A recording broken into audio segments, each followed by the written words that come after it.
हाँ, तो हम फोर्थ केस देख रहे थे पार्लियामेंट के केस में कि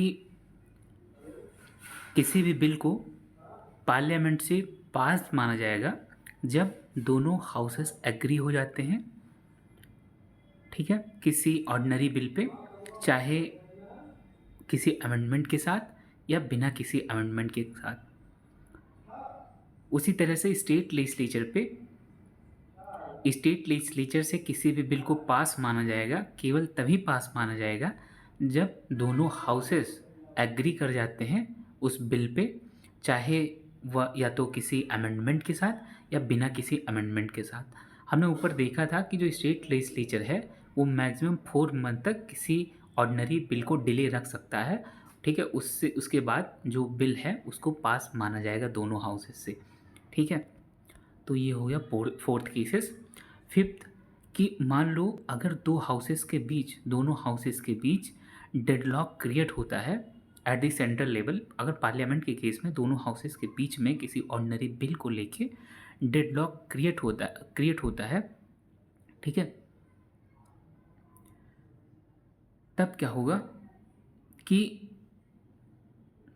यहाँ पर हमने देखा था कि जॉइंट सिटिंग का प्रोविज़न था in parliament, okay. So I deadlock between the two houses take place when the second house. अब देखो किस केसेस में ऐसा माना जाएगा कि डेडलॉक क्रिएट हो गया है, पार्लियामेंट के लेवल पे हम बात कर रहे हैं। तो मान लो जो बिल है पहले हाउस से पास हो गया, ठीक है, बट सेकेंड हाउस ने उस बिल को रिजेक्ट कर दिया या किसी अमेंडमेंट को प्रपोज किया जो कि फर्स्ट हाउस को एक्सेप्टेबल नहीं था, ठीक है, या जो बिल है उसको सेकेंड हाउस ने यानी राज्यसभा ने 6 मंथ तक के लिए पास ही नहीं किया, उसको पेंडिंग रखा, तो इस केस में माना जाएगा कि डेडलॉक जो है वो क्रिएट हो गया है, ठीक। स्टेट लेवल की बात करें तो दोनों हाउसेस के बीच में डेडलॉक कब क्रिएट हो गया ऐसा माना जाएगा जब बिल को स्टेट लेजिस्लेटिव काउंसिल के पास रखा जाता है, ठीक। स्टेट लेजिस्लेटिव काउंसिल क्या करता है कि बिल को रिजेक्ट कर देता है या कोई अमेंडमेंट प्रपोज करता है जो कि एक्सेप्टेबल नहीं होता स्टेट लेजिस्लेटिव असेंबली में, या फिर किसी बिल को 3 मंथ तक पास नहीं करता है, उसको पेंडिंग रखता है, ठीक है।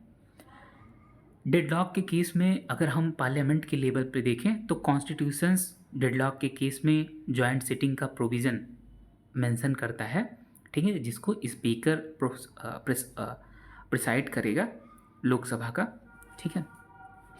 जबकि अगर हम वहीं स्टेट लेजिस्लेचर पे बात करें तो यहाँ पर डेडलॉक को ख़त्म करने के लिए कोई जॉइंट सिटिंग का कॉन्सेप्ट नहीं है, ठीक है। ये केवल जो स्टेट लेजिस्लेटिव काउंसिल है मैक्सिमम 4 मंथ तक डिले रख सकता है किसी बिल को, पहले 3 मंथ के फर्स्ट इंस्टेंस में for 3 months and in the second instance for 1 month. So total period up to which the state legislative council can put the bill pending is 4 month, ठीक है। अगर मान लो कि 4 मंथ के बाद उस bill pay state legislative council फिर भी एग्री नहीं करता तो भी उस बिल को पास माना ही जाएगा दोनों हाउसेस से। तो ये तो हो गई डेडलॉक की बात। 7th पॉइंट देखते हैं कि the Lok Sabha can not override the Rajya Sabha by passing the bill for the second time and vice versa. हमने स्टेट लेजिस्लेटिव असेंबली के केस में देखा कि सेकेंड टाइम बिल को पास करने के बाद जो स्टेट लेजिस्लेटिव असेंबली है वो स्टेट लेजिस्लेटिव काउंसिल के पावर को ओवरराइड कर देता था, जबकि लोकसभा के केस में जो पार्लियामेंट के लेवल पे लोकसभा ऐसा नहीं कर सकता, वो राज्यसभा के पावर को ओवरराइड नहीं कर सकता bye passing the bill at the second time, ठीक है। ना ही राज्यसभा ऐसा नहीं कर सकता कि कोई बिल राज्यसभा में ऑरिजिनेट हुआ, ऑर्डिनरी बिल की हम बात कर रहे हैं, लोकसभा के पास भेजा गया, लोकसभा एग्री नहीं करता, दोबारा राज्यसभा पास करके उस बिल को पास मान लिया जाए, मतलब ऐसा ओवरराइड नहीं कर सकती एक दूसरे को at the level of parliament. यहाँ पर जॉइंट सिटिंग ही केवल एक तरीका है जिसके थ्रू जो डेडलॉक क्रिएट हुआ है उसको ख़त्म किया जा सकता है। जबकि स्टेट लेवल की बात करें तो state legislative assembly state legislative council के पावर के ऊपर ओवरराइड कर सकता है in case of deadlock bye passing the bill second time. हमने देखा ऊपर कि मैक्सिमम पीरियड 4 मंथ तक किसी भी ऑर्डिनरी बिल को स्टेट लेजिस्लेटिव काउंसिल डिले करवा सकता है, इससे ज़्यादा वो कुछ नहीं कर सकता, ठीक है। अब देखो When a bill passed by the assembly for the second time and transmitted to the legislative council, if the legislative council rejects the bill again or the proposed amendment that are not acceptable to the legislative assembly, first instance में मान लो state legislative council किसी bill को तीन month के लिए pending पे रख सकती है, ठीक है। दोबारा 3 मंथ के बाद स्टेट लेजिस्लेटिव असेंबली उस बिल को पास करेगा, ठीक। मान लो कि दोबारा वो स्टेट लेजिस्लेटिव काउंसिल 1 मंथ के लिए उसको मैक्सिमम पेंडिंग रख सकती है, हम पहले पढ़ चुके हैं। 1 मंथ के बाद अगर दोबारा स्टेट लेजिस्लेटिव असेंबली बिल को पास कर देता है, चाहे या तो किसी अमेंडमेंट के साथ जिस पे डिसएग्रीमेंट हो गया था दोनों हाउसेस में, या बिना किसी अमेंडमेंट के ओरिजिनल फॉर्म में भी पास कर देता है, तो उस बिल को पास माना जाएगा। मतलब क्या हुआ कि स्टेट लेजिस्लेटिव असेंबली जो है वो दोबारा बिल को पास करके स्टेट लेजिस्लेटिव काउंसिल की जो पावर है किसी ऑर्डिनरी बिल पे उसको ओवरराइड कर दे रहा है, ठीक है। तो ये मेन डिफरेंस है कि जो लेजिस्लेटिव काउंसिल है वो compare to Rajya Sabha less powerful है, ठीक। और भी हमने एक केस ये देखा था कि मान लो एट द स्टेट लेवल जो ऑर्डिनरी बिल है वो स्टेट लेजिस्लेटिव काउंसिल में ऑरिजिनेट हुआ है, ठीक है। तो स्टेट लेजिस्लेटिव असेंबली के पास इतनी पावर है कि चाहे तो वो रिजेक्ट कर दे जो बिल स्टेट लेजिस्लेटिव काउंसिल से ऑरिजिनेट हुआ है। तो state legislative assembly ordinary bill पर कहीं ना कहीं स्टेट लेजिस्लेटिव काउंसिल से ज़्यादा पावरफुल है, जबकि ऑर्डिनरी बिल के केस में अगर हम पार्लियामेंट के लेवल पे देखें तो दोनों हाउसेस के पास सेम पावर है। ये एक मेजर डिफरेंस है जो हमको ध्यान रखना है, ठीक है। जॉइंट सीटिंग की मैकेनिज्म की बात करें कि अगर डेडलॉक क्रिएट होता है इन पार्लियामेंट, ठीक, तो जॉइंट सीटिंग का कॉन्सेप्ट है, ठीक है। अब इस जॉइंट सीटिंग में मान लो कि जॉइंट सीटिंग प्रेसिडेंट सम्मन ही नहीं करता है, तब बिल जो है वो ख़त्म हो जाएगा ऑटोमेटिकली, बिल एंड्स हो जाएगा और बिल डेड हो जाएगा। पार्लियामेंट की बात कर रहे हैं, ठीक है। जबकि स्टेट लेजिस्लेचर की बात करें, the mechanism of passing the bill for the second time to resolve deadlock applies to the bill. हमने देखा था कि overriding power state legislative assembly के पास, ठीक है। तो यहाँ पर जॉइंट सीटिंग के बारे में तो कोई ऐसा मुद्दा है नहीं,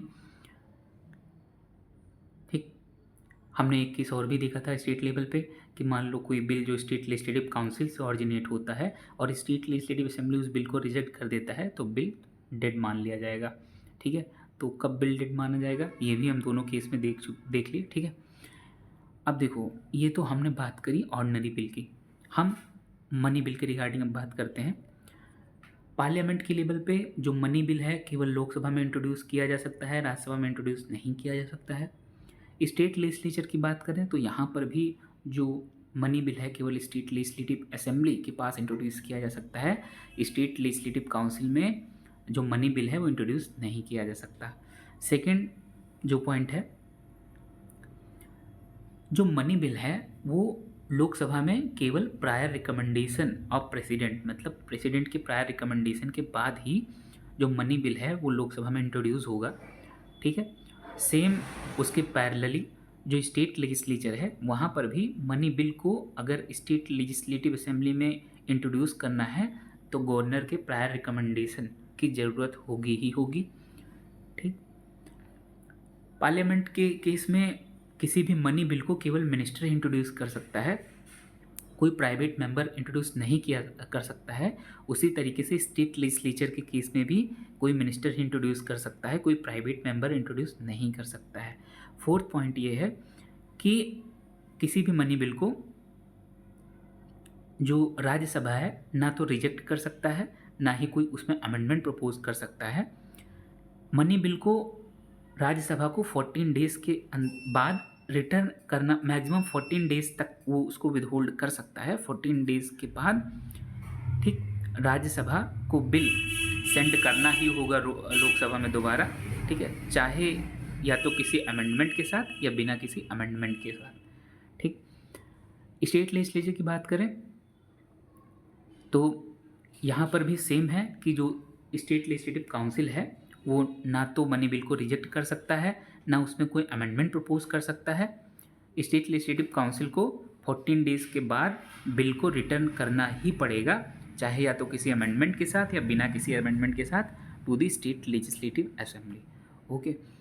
फिफ्थ पॉइंट है कि लोकसभा कैन आइदर एक्सेप्ट और रिजेक्ट ऑल और any recommendation of the Rajya Sabha. देखो मनी बिल राज्यसभा हमने देखा कि रिकमेंडेशन दे सकता है। तो लोकसभा पे डिपेंड करता है कि चाहे तो वो किसी रिकमेंडेशन को एक्सेप्ट करे या चाहे किसी रिकमेंडेशन को एक्सेप्ट ना करे, रिजेक्ट कर दे।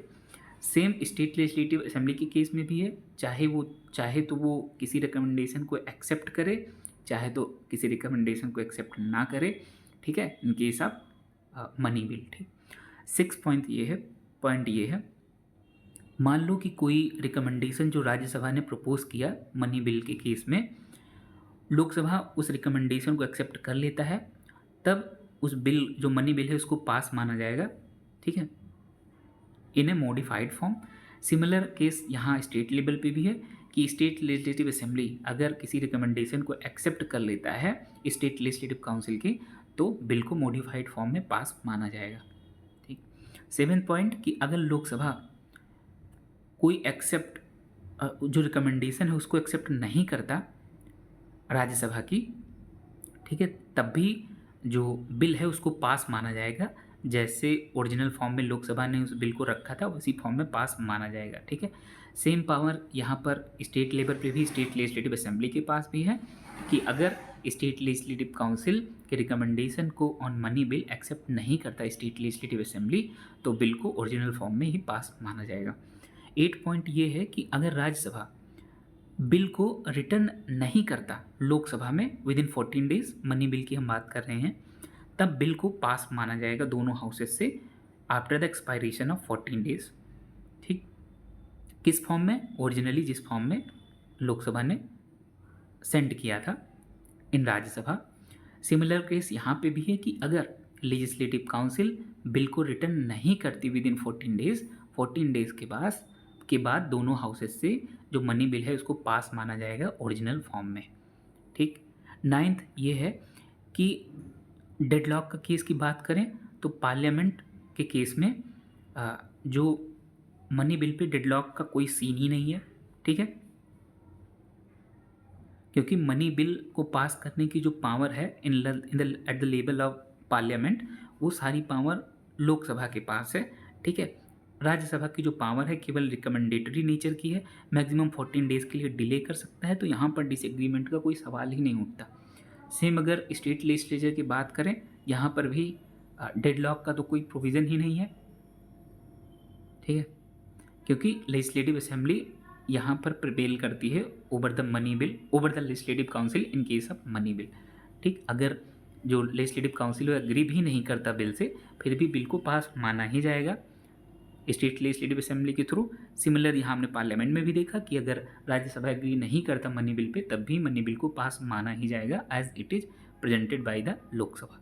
ठीक, तो ये हमने मनी बिल के केस में डिफरेंसेस देख लिए कि क्या पावर डिफरेंस है, एंड ऑर्डिनरी बिल के भी हमने डिफरेंसेस देख लिए। ठीक, लेजिस्लेटिव काउंसिल के पोजीशन की हम बात करते हैं कि किस केस में जो लेजिस्लेटिव काउंसिल है वो लेजिस्लेटिव असेंबली के इक्वल होगी, किस केस में जो लेजिस्लेटिव काउंसिल है वो लेजिस्लेटिव असेंबली की अनइक्वल होगी। उसके बाद हम ये भी देखेंगे कि राज्यसभा और लेजिस्लेटिव काउंसिल के पावर के बीच क्या डिफरेंस है। ठीक, देखो किस केस में अगर हम पावर की बात करें, लेजिस्लेटिव काउंसिल की पोजीशन की बात करें, तो हम इसको लेजिस्लेटिव असेंबली के कॉन्टेक्स्ट में दो स्फेयर में देख सकते हैं। पहला कि किस केसेस में जो लेजिस्लेटिव काउंसिल है उसके पास इक्वल पावर होगा टू द लेजिस्लेटिव असेंबली, और किस केसेस में अनइक्वल पावर होगा टू लेजिस्लेटिव असेंबली। ठीक है, अब किस केसेस में इक्वल पावर होगा, तो कुछ मैटर हैं जहाँ पर लेजिस्लेटिव काउंसिल के पास लगभग इक्वल पावर है जो असेंबली के पास है।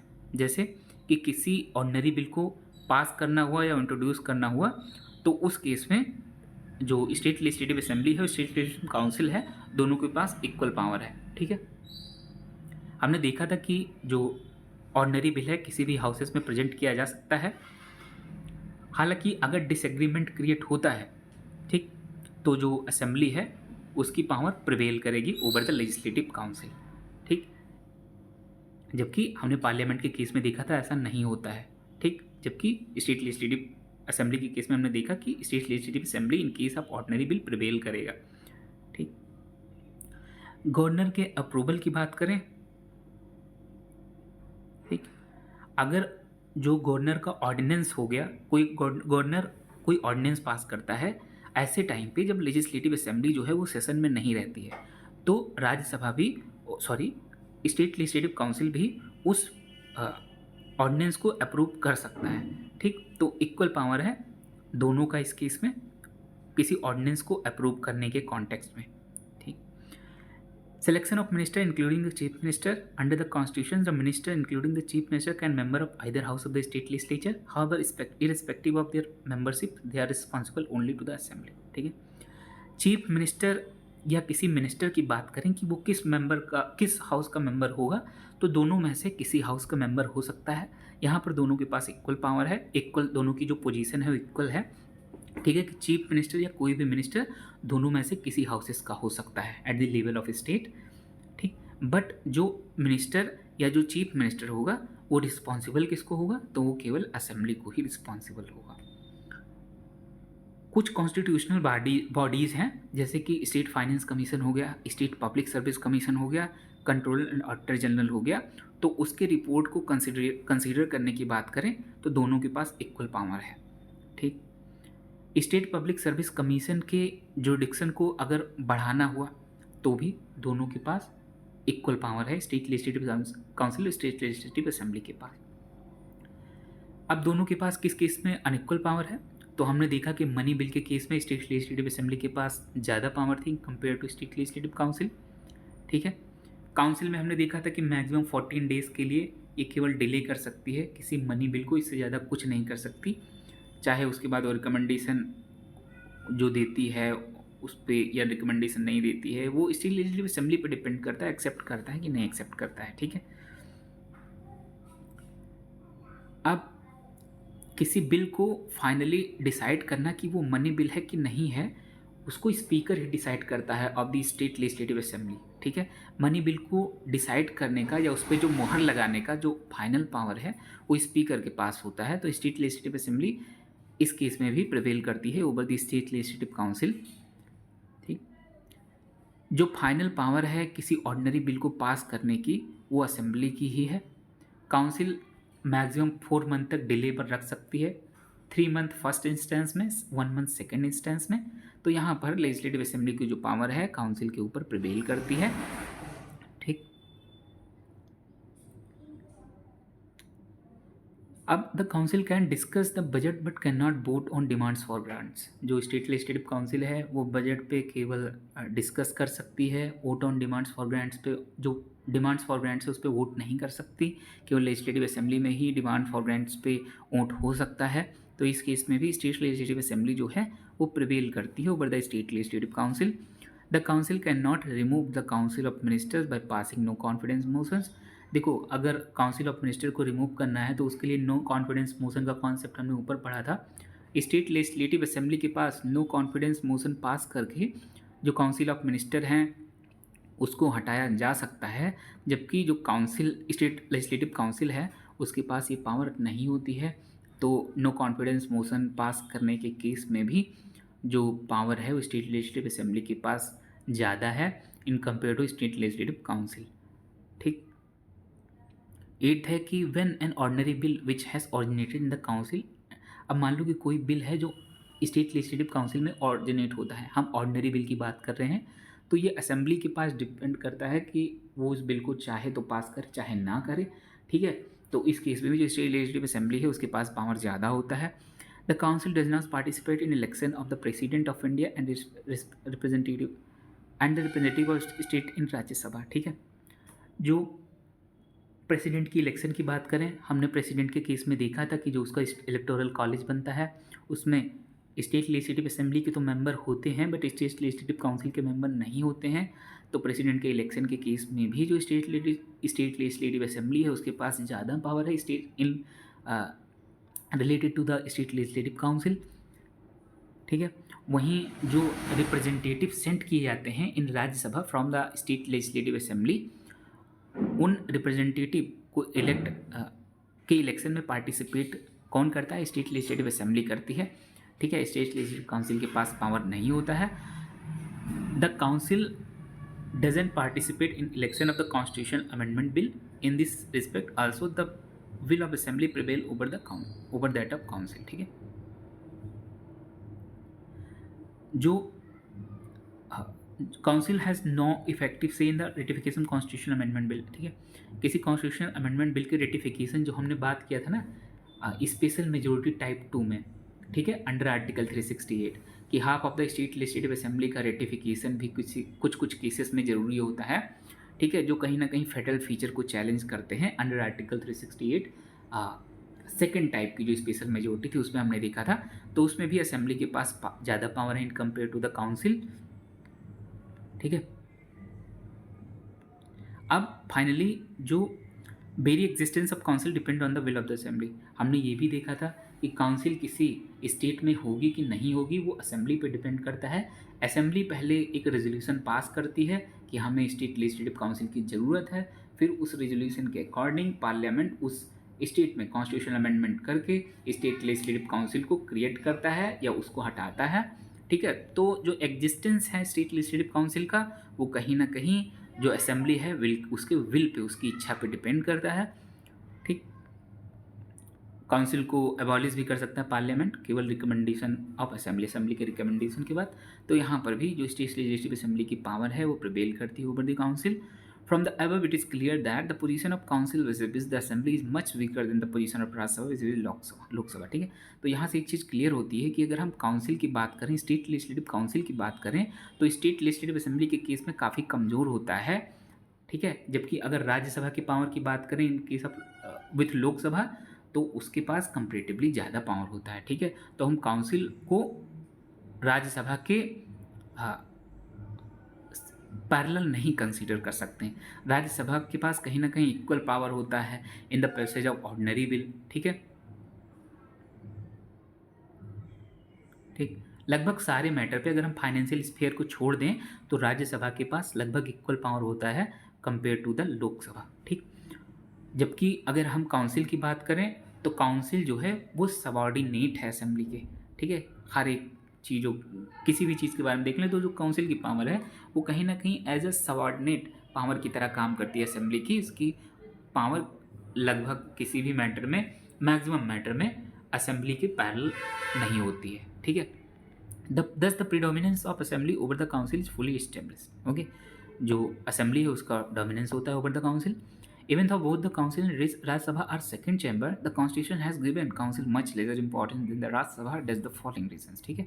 क्योंकि जो राज्यसभा हुआ स्टेट लेजिस्लेटिव काउंसिल हुआ उसको पार्लियामेंट्री सिस्टम का सेकंड चैम्बर के रूप में देखा जाता है, बट जो राज्यसभा की पावर है वो ज़्यादा है compare to state legislative council. हम दोनों को पैरेलल नहीं देख सकते, ठीक है। अब कैसे कुछ चीज़ों से ये चीज़ें प्रूफ होती हैं, ठीक, उसको हम देखते हैं रीजन क्या है।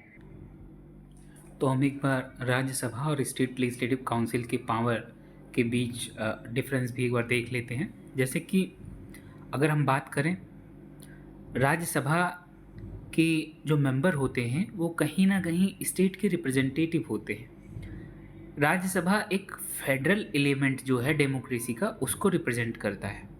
एक जो फेडरल इक्विलिब्रियम होता है ना, कि ऐसा ना हो सेंटर जो है वो स्टेट के पावर में भी इंटरफेयर करे, तो उसको इक्विलिब्रियम को मेंटेन रखने के लिए राज्यसभा होती है, ठीक है। और राज्यसभा में मेंबर कहाँ से जाते हैं तो ये स्टेट लेजिस्लेटिव असेंबली से ही जाते हैं, ठीक।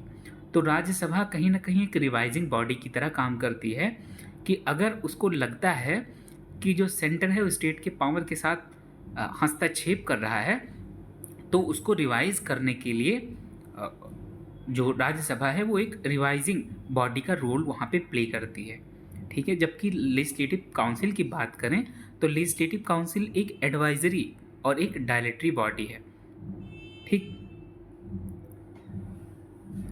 जो स्टेट लेजिस्लेटिव काउंसिल हो गई उसको कुछ फेडरल सिस्टम से तो कुछ लेना देना नहीं है, ठीक है, ये तो कन्फर्म है। काउंसिल की बात करें एक हाइड्रोजेनसली कॉन्स्टिट्यूटेड है, मतलब उसमें जो मेंबर्स होंगे वो डिफरेंट बैकग्राउंड के होते हैं, ठीक है। कहीं ना कहीं ये एक डिफरेंट इंटरेस्ट को रिप्रेजेंट करती है, ठीक है, क्योंकि इसमें अलग अलग मेंबर्स होते हैं, डिफरेंटली इलेक्टेड होते हैं, ठीक। साथ ही साथ कुछ नॉमिनेटेड मेंबर भी होते हैं। तो जो इसका कंपोजिशन है, ठीक है, कि भाई कुछ आपके टीचर्स अपॉइंट करेंगे, ठीक है, कुछ आपके लोकल बॉडी से अपॉइंट होंगे, कुछ लोग स्टेट लेजिस्लेटिव असेंबली अपॉइंट करेगी from outside the member of assembly. तो इसका जो कंपोजिशन है ना, यही इसको वीक बना देता है कि एक यूनिफॉर्मिटी ही नहीं है। आप अलग अलग जगहों से लोगों को अपॉइंट करके आ रहे हैं, तो वो कहीं ना कहीं अपने आप को सुपीरियर इन्फीरियर फील करते रहते हैं एक दूसरे में ही, ठीक है। तो इसका कंपोजिशन ही कहीं ना कहीं इसको एक वीक बनाता है। दूसरी बात कि राज्यसभा की बात करें तो होमोजेनियसली कॉन्स्टिट्यूटेड है, मतलब यहाँ पर जो भी कोई इलेक्ट होके आएगा वो स्टेट लेजिस्लेटिव असेंबली से इलेक्ट होके आता है। स्टेट लेजिस्लेटिव असेंबली में जो मेंबर होते हैं वो खुद में इलेक्टेड होते हैं, तो कहीं ना कहीं लगभग सबके पास इक्वल पावर होती है, तो एक होमोजेनियस बॉडी की तरह काम करता है। स्टेट और यूनियन टेरिटरीज को रिप्रेजेंट करता है। मेनली जो राज्यसभा है उसमें इलेक्टेड मेंबर होते हैं, ठीक है। 238 इलेक्टेड मेंबर होते हैं, केवल 12 मेंबर ऐसे होते हैं जो नॉमिनेटेड होते हैं। जो काउंसिल की पोजीशन है, ठीक है, उसकी अगर हम बात करें तो ये जो डेमोक्रेसी का प्रिंसिपल है उसके अकॉर्डिंग है। डेमोक्रेसी का प्रिंसिपल इन अ सेंस कि अगर हम ब्रिटेन में देखें ना, जो डेमोक्रेसी है ना उसका कहीं ना कहीं जो कॉन्सेप्ट है ब्रिटेन से ही ओरिजिनेट हुआ है, ठीक। तो ब्रिटेन की भी अगर हम बात करें तो ब्रिटेन में जो हाउस ऑफ लॉर्ड्स के पास जो पावर होती है, सेम पावर हमारे यहाँ काउंसिल के पास है, ठीक है। मोर आर लेस लगभग सेम है। जो हम बात करें ब्रिटेन में हाउस ऑफ लॉर्ड्स की, तो वो केवल एक डायरेक्टरी चैम्बर्स की तरह काम करता है। वो केवल बिल को डिले कर सकता है मैक्सिमम पीरियड ऑफ 1 ईयर्स, और मनी बिल को केवल 1 मंथ के लिए मैक्सिमम डिले कर सकता है। हमने सेम स्टेट लेजिस्लेचर के केस में देखा था कि मनी बिल को मैक्सिमम 14 डेज तक डिले कर सकता है। जो ऑर्डिनरी बिल हो गया, ठीक है, उसको तो मैक्सिमम 4 मंथ तक के लिए डिले पे रख सकता है। मतलब कहीं ना कहीं एक डायरेक्टरी चैम्बर की तरह, बट डायरेक्टरी चैम्बर की तरह जो स्टेट लेजिस्लेटिव काउंसिल है हमारे यहाँ काम करता है, same as a house of lords in Britain, ठीक। तो ये बात है।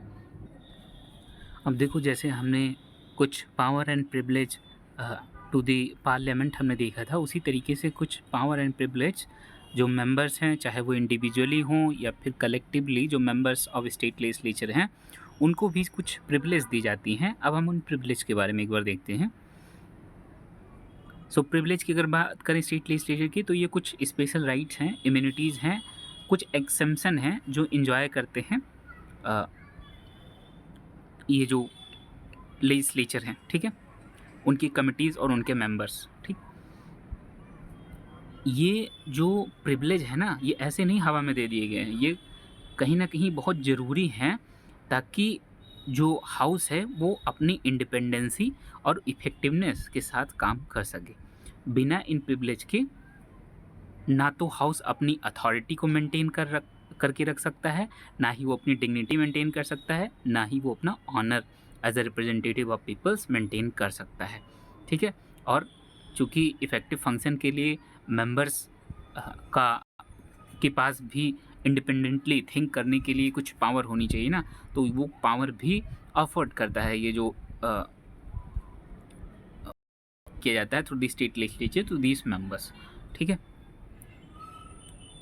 देखो, the constitution has also extended the privilege of the state legislature to those persons who are entitled to speak and take part proceeding of the house of the state legislature or any of its committee। अब ऐसा नहीं कि जो privilege हैं वो केवल members को ही offered होंगे। अगर कोई पर्सन है वो हाउस को अटेंड करता है, उसके पास उसमें बोलने की राइट है, हाउस में उसकी प्रोसीडिंग में अपीयर होने का राइट्स है, तो उसके पास भी ये जो पावर एंड प्रिविलेज हैं एक्सटेंड हो जाती हैं, ठीक है। क्योंकि कहीं ना कहीं वो भी हाउस के फंक्शनिंग में एक इम्पॉर्टेंट रोल प्ले करता है, तो उसके पास भी ये पावर एंड फंक्शन होना काफ़ी ज़रूरी है, ठीक है। जैसे कि एडवोकेट जनरल की अगर हम बात कर लें, ठीक है, या फिर स्टेट मिनिस्टर की बात कर लें, इनके पास भी ये जो पावर एंड प्रिविलेज हैं वो होती हैं, ठीक। चूँकि ये भी आते हैं हाउसेस में, उसकी मीटिंग को अटेंड करते हैं, उसमें उसकी प्रोसीडिंग में पार्टिसिपेट करते हैं।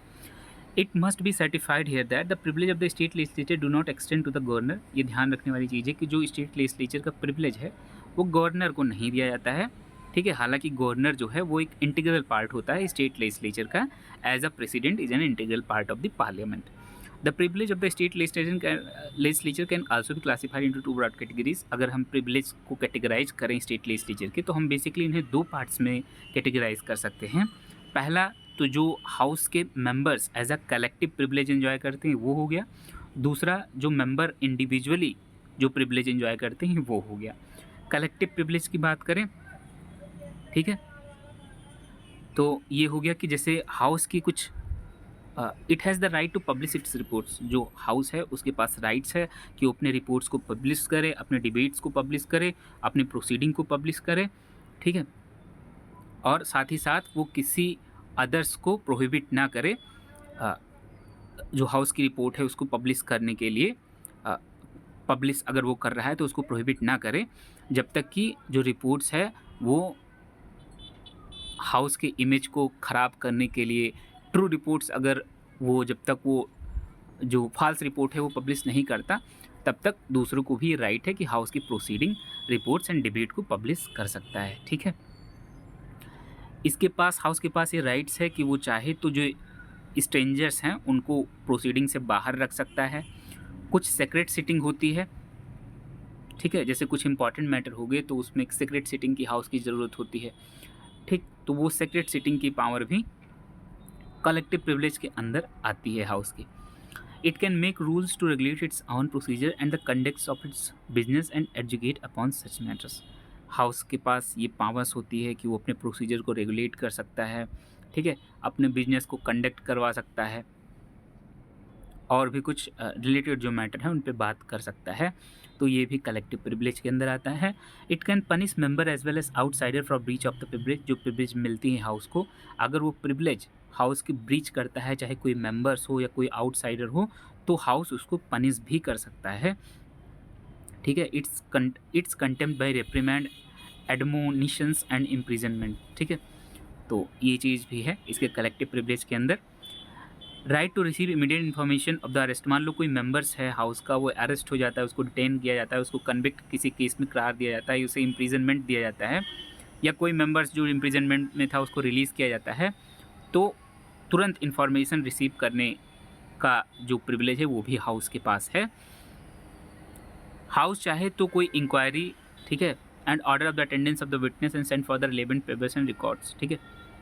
हाउस अगर चाहे तो इंक्वायरी भी किसी मैटर में कर सकता है, ठीक है, किसी के अटेंडेंस को भी मैंडेटरी कर सकता है, मतलब किसी को बुला भी सकता है, ठीक है, सम्मन कर सकता है किसी आदमी को। कोई पर्सन है जो किसी केस में विटनेस है उसको सम्मन कर सकता है which is related to the house, जो केस अगर हाउस से रिलेट करता है, ठीक है, तो ये सारी चीज़ें कलेक्टिव प्रिविलेज के अंदर आती हैं।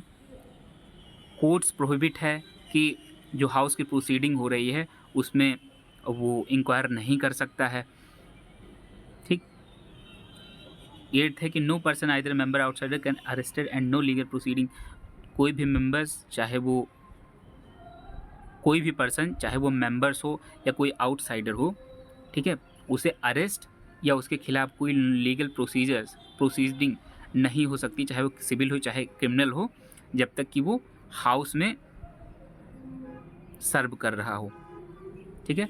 हालांकि प्रिसाइडिंग ऑफिसर्स के परमिशन के बाद जैसा समझा जाएगा वैसा किया जाएगा, बट अगर उसकी प्रोसीडिंग हो रही हो, उसमें कोई सर्व कर रहा हो, चाहे मेंबर्स हो चाहे आउटसाइडर हो, तो उसको अरेस्ट नहीं किया जा सकता, उसके खिलाफ कोई लीगल प्रोसीडिंग नहीं इनिशिएट की जा सकती, ठीक है। अब साथ ही साथ कुछ इंडिविजुअल प्रिविलेज हैं जो इन मेंबर्स को मिलती हैं, जैसे कि कोई भी मेंबर को अरेस्ट नहीं किया जा सकता हाउस के सेशन के टाइम, ठीक है, ना ही 40 डेज पहले हाउस के सेशन के, ना ही 40 days after the end of session. हालांकि ये जो प्रिविलेज है केवल सिविल केसेस में मिलती है, ठीक है, ठीक।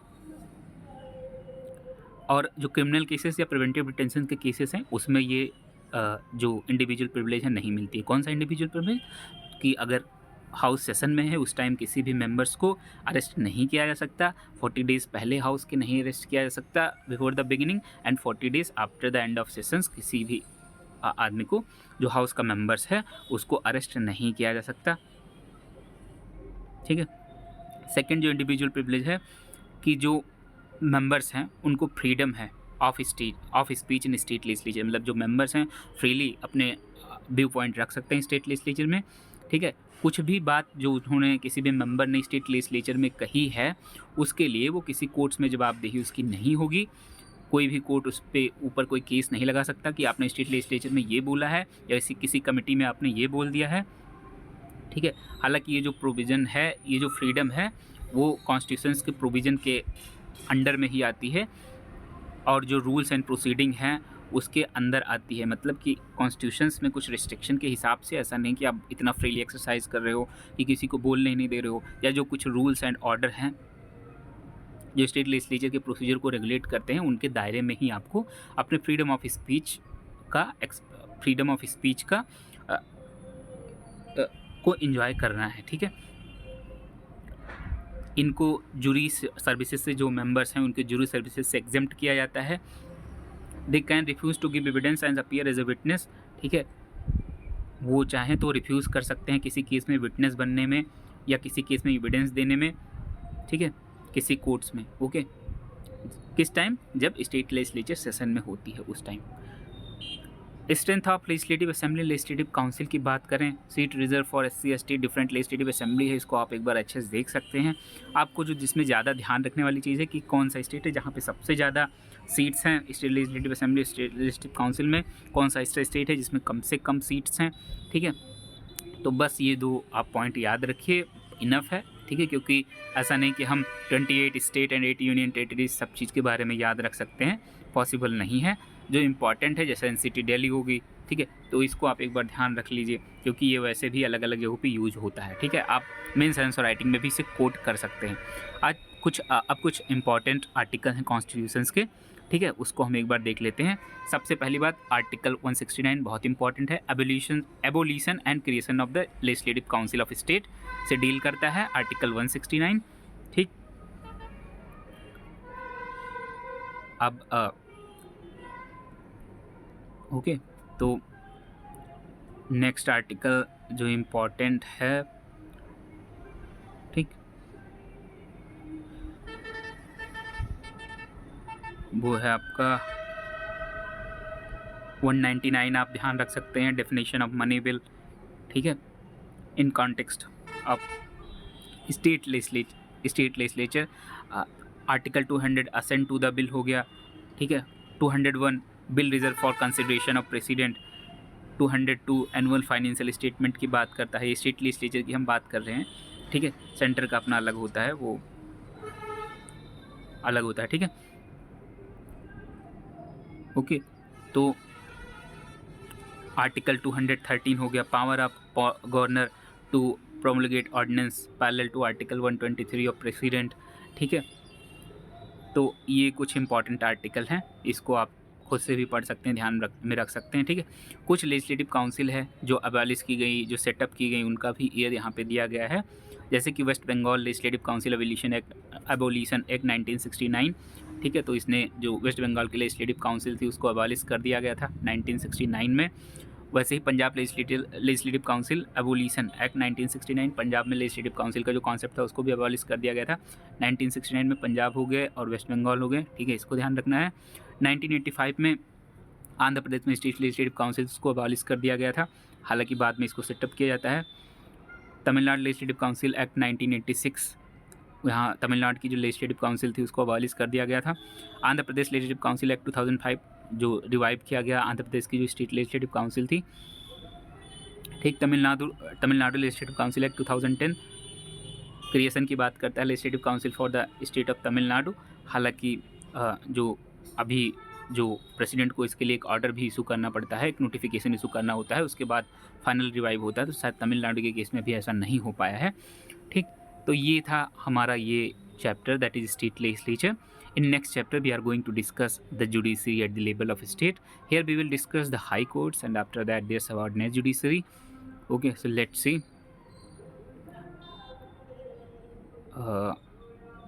Let's see briefly state judiciary after that, and ठीक है, this chapter also important. Tribunals, ठीक है, this is also important. Article 323A(b) administrative tribunals and other tribunals, ठीक है। तो कंज्यूमर कमीशन। सो अब जुडिशियल या क्वासी जुडिशियल बॉडीज़ जो हैं उनको हम डिस्कस करेंगे नेक्स्ट चैप्टर में। इस वीडियो में इतना ही रखते हैं। Okay, so thank you.